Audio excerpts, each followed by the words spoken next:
Hello everyone, welcome to my YouTube channel.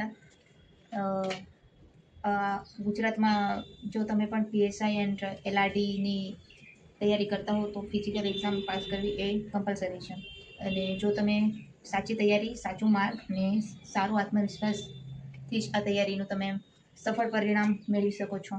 તો હું આ વિડીયોમાં એક્ઝામ ફિઝિકલ એક્ઝામમાં શું કરવાનું અને શું નહીં કરવાનું એની માર્ગદર્શન લઈને આવી છું. આઈ હોપ સો આ બધાને હેલ્પફુલ રહે. So let's begin.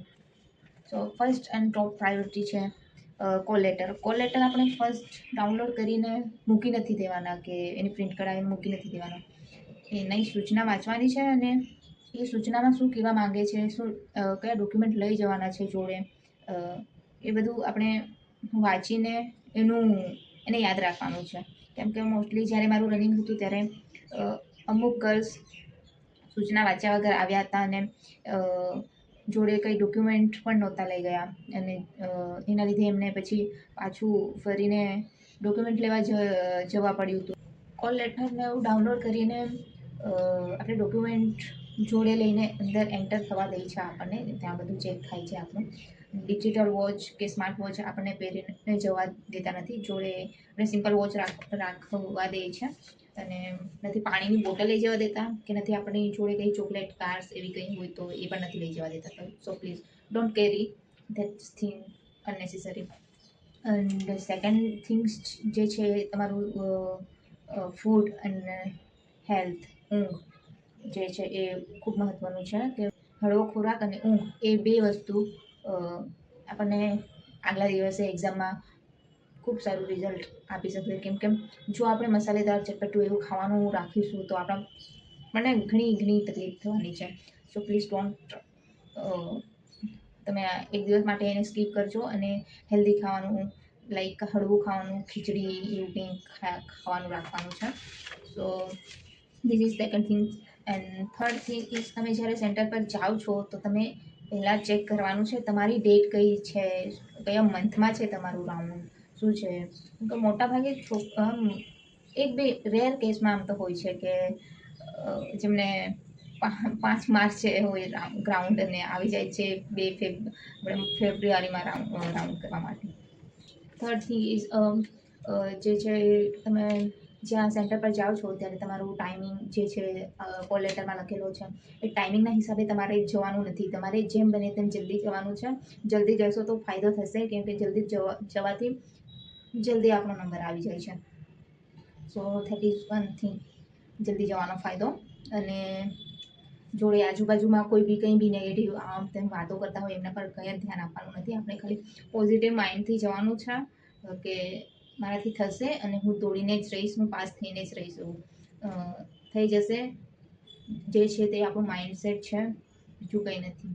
સો અંદર એન્ટર થાવ તો ગભરામણ, ડર, ફોમો જે છે એ બધું બહાર ગેટની બહાર રાખીને જવાનું છે. અને અંદર ખાલી એક પોઝિટિવ માઇન્ડ અને પીસફુલ પર્સપેક્ટિવ લઈને જવાનું છે, બીજું કંઈ નથી. થઈ જશે, આરામથી થઈ જશે. જો તમે અંદરથી આમ ખુદને મોટિવેટ કરતા રહેશો તો થઈ જશે. જો અને ગ્રાઉન્ડની અંદર દોડતી વખતે શું ધ્યાનમાં રાખવાનું છે, તો દોડતી વખતે એ વસ્તુ ધ્યાનમાં રાખવાનું છે કે તમે જ્યારે ફર્સ્ટ રાઉન્ડ દોડાવે છે, આપણને લાઇનમાં ઊભા રાખે છે ત્યારે આપણને ચીપ લગાવવામાં, પગમાં ચીપ લગાવવા માટે આપે છે. તો એ ચીપને આપણે ફર્સ્ટ લોક કરાવવાની છે, બરાબર લોક છે કે નહીં. કેમ કે જો ચીપ લોક નહીં હશે તો એ છૂટી જવાની, દોડતી વખતે છૂટી જવાની શક્યતા હશે, અને જેના લીધે આપણું ટાઈમિંગને એનું આવી નહીં રહેશે ઉપર, એનું કંઈ રેકોર્ડ આવતો નથી એ ચીપના લીધે. So this is very important things. And અંદર જઈને પણ આપણે વોર્મઅપ એવું એ લોકો લાઈનમાં ઊભા રાખે છે ત્યારે સિમ્પલ 10-5 મિનિટનું હળવું એવું વોર્મઅપ કરવાનું છે. વોર્મઅપથી આપણને બોડી થોડી એનર્જેટિક ફીલ થશે, અને જે બોડીમાં આમ તેમ થતું હોય એ જતું રહેશે. જ્યારે આપણને ગ્રાઉન્ડમાં દોડતી વખતે લાઈનમાં ઊભા રખાવે છે ત્યારે આપણે સૌએ શું કરવાનું છે, વોર્મઅપ કરવાનું છે. અને પછી વારાફરતી એક જણને અંદર દોડાવે છે. તો એકની પાછળ ખાલી દોડતું નથી રહેવાનું. આપણે થોડું ધીરે ધીરે દોડવાનું છે. First round and second round ધીરે ધીરે દોડવાનું છે. બીજાને જોઈને આપણે સ્પીડ નથી પકડવાની. પહેલા 2 રાઉન્ડ ધીરે દોડો ને છેલ્લા 2 રાઉન્ડ એકદમ સ્પ્રિન્ટ લગાવીને ફાસ્ટમાં દોડી જાઓ. એટલે તમારું ટાઈમિંગ છે 8 અને 9ની વચ્ચે, કાં તો એનાથી પહેલાં પણ પૂરું કરે છે બહેનો. જ્યારે અંદર દોડાવે છે આપણને દ્વારા ફરતી, તો થોડું વોર્મઅપ કરવાનું છે. જ્યારે આપણને લાઈનમાં ઊભા રાખે છે ત્યારે ઊભા રાખીને પછી આપણે જ્યારે દોડવાનું ચાલુ કરીએ છીએ તો પહેલાં 2 રાઉન્ડ એટલા સ્પીડમાં નથી દોડી જવાના કે આપણને લાસ્ટના રાઉન્ડ દોડાઈ જ નહીં શકે. પહેલાં 2 રાઉન્ડ તમે જેમ બની શકે તેમ ધીરે દોડવાનું છે. બોડીને વોર્મ કરવાની છે. તેના પછીના જે 2 રાઉન્ડ છે એ સ્પીડમાં તમે દોડી શકો છો, સ્પ્રિન્ટ મારી શકો છો. અને વચ્ચે દોડતી વખતે ચાલવાનું બિલકુલ નથી. જો ચાલશો તો તમે 1-2 સેકન્ડ માટે રહી જશો, જે ખૂબ પછી પાછળથી પછતાવાનો વારો આવશે તમારો, કે ભાઈ 2 સેકન્ડ માટે રહી ગઈ, આટલા એના માટે રહી ગઈ, આવું બધું. સો આવી બધી બાબતનું ધ્યાન રાખવાનું છે. અને કન્ટિન્યુઅસ ત્યારથી દોડવાનું ચાલુ કરો છો ત્યારથી ચાલુ જ રાખવાનું છે, તો તમે આરામથી પાસ થઈ જશો. અને મેઇન વસ્તુ માઇન્ડસેટ, પોઝિટિવ માઇન્ડસેટ રાખશો. હું જઈશ, હું દોડીશ ને હું પાસ થઈશ, તો જરૂરથી તમે પાસ થઈ જશો.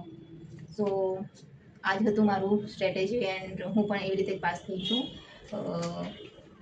ધીસ ઇઝ માય પાસ થવાનું કોલ લેટર. અને પછી એટલું જ કહીશ લાસ્ટમાં, જેમનું પણ રાઉન્ડ બાકી છે એ છેલ્લે પણ 10 દિવસની અંદરની પણ પ્રેક્ટિસમાં પાસ થઈ જાય છે લોકો. તો પ્લીઝ પ્રેક્ટિસ રાખજો. અને જે પાસ નથી થયા એમના માટે હું એટલું જ કહીશ કે આગળ ઘણી ભરતી આવે છે. માત્ર આ એક્ઝામથી આપણું ભવિષ્ય નથી બની જવાનું. ખૂબ એવી ઘણી ભરતી આવશે, એનાથી બેટર ભરતીઓ આવશે. તો તમે તૈયારી ચાલુ જ રાખજો. અને ઓલ ધ બેસ્ટ બધાને. Thank you so much.